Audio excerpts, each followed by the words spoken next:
Hello and welcome to the Dr. Grant Show. My name is Dr. Kirsten Grant, and today's topic, I'm giving you the entire formula for success, how to create a mindset of unlimited potential in under 5 minutes.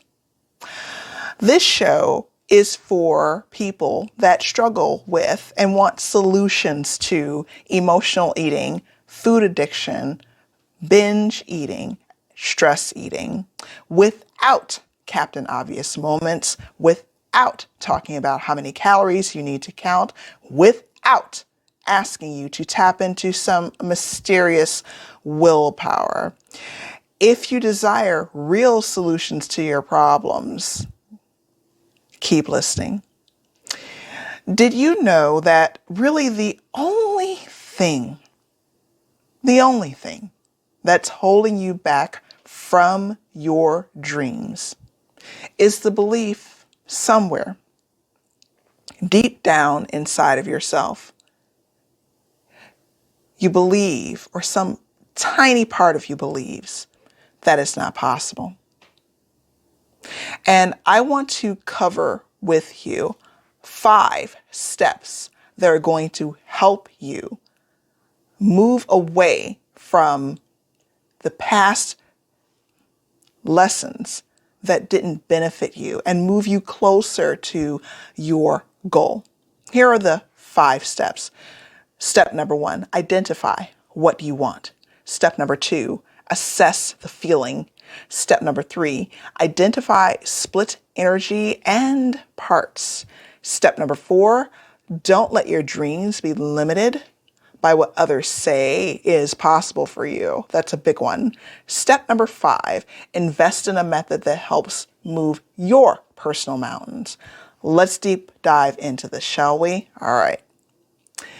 Step number 1, identifying what you want.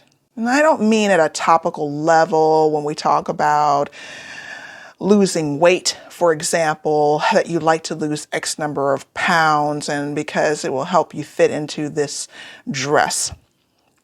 You see, there's a problem, an unspoken secret in the personal development and weight loss industry. And that secret is, if you focus on only the numbers on the scale, some will succeed in this number and reaching this goal, and yet they won't feel totally fulfilled. Have you ever had that happen to you, where you try to reach a certain goal, try to reach a certain number on the scale, maybe you achieved that goal, and yet life did not magically transform into the champagne and roses strung at your feet like you originally imagined? You want to know the reason why? It's because we didn't succeed at that moment in time of identifying what you really wanted. What would losing weight truly do for you? Would it give you more mobility where you are able to play with your children? Would it give you better mobility and more energy because as you're going throughout your day at your job, you have that slump after a certain hour and you like to stop having that afternoon slump, and losing that unhealthy weight that's constantly energetically pulling on you will allow you to sidestep that afternoon slump. It will allow you to feel better. The point is identify specifically what you want. Your brain works not in just orders. Your brain works in receiving pictures and images and visuals and actually immersing itself in it. Number 2, assess the feeling. Now that you have created a list of what you want, I want you to close your eyes right now.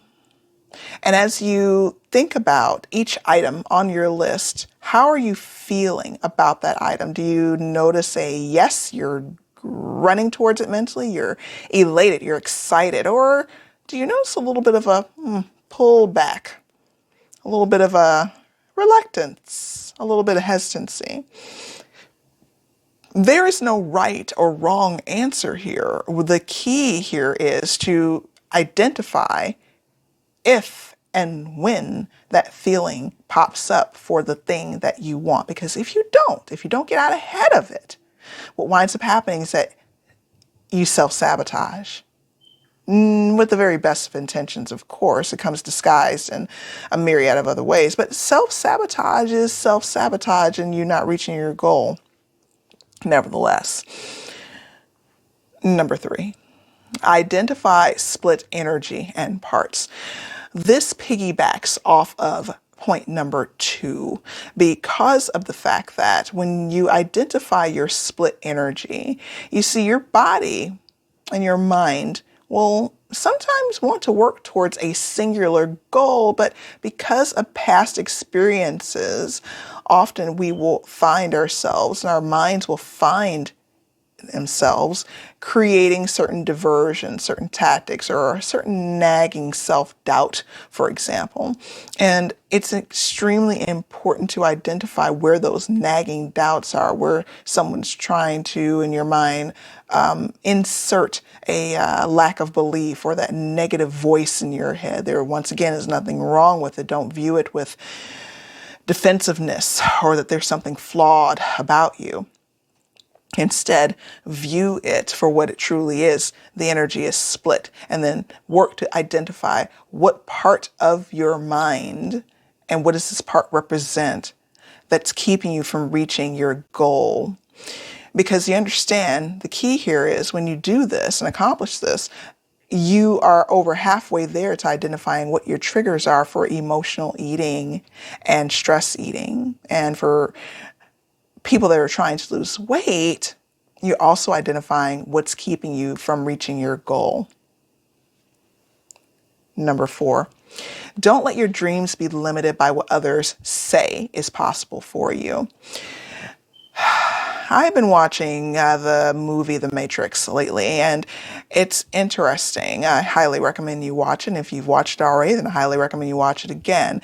It has a deeper meaning than most people ascribe it to. But one thing that really stuck out to me was a key scene that talks about how other people will try to, and I don't remember if this was Matrix Part 1, 2, or 3, but other people will try to keep you in their belief system, keep you as part of the Matrix. Now, whether we live in a matrix world is not the point of this discussion, but the point is well-meaning people, and plenty of celebrities have talked about this as well, well-meaning people, loved ones, liked ones, because they were stopped when they embarked upon something that they felt drawn to and didn't succeed. They feel that you will not succeed either. Don't let your dreams be limited by what others say is possible for you. Just because they didn't succeed at it doesn't mean that you won't. Number 5, invest in a method that helps move your mountain.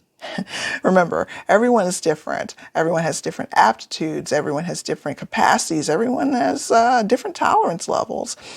Once again, nothing right or wrong with it, but it is important for you to know yourself well enough so far as what your triggers are, what your mountains are. And when you do that, it becomes much easier and simpler to achieve your goals. And when you achieve your goals professionally in your career, it helps raise and increase your money.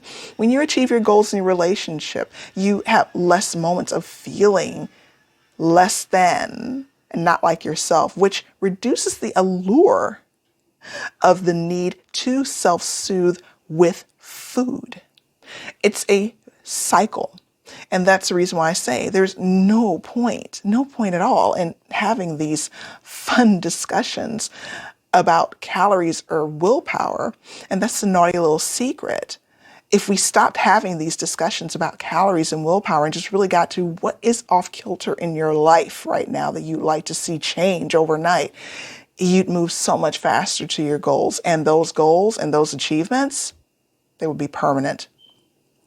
So remember, when you dream big, it requires you believing big. And I want you to remember to believe in the daytime what was whispered deep in your heart at night. Much love to you.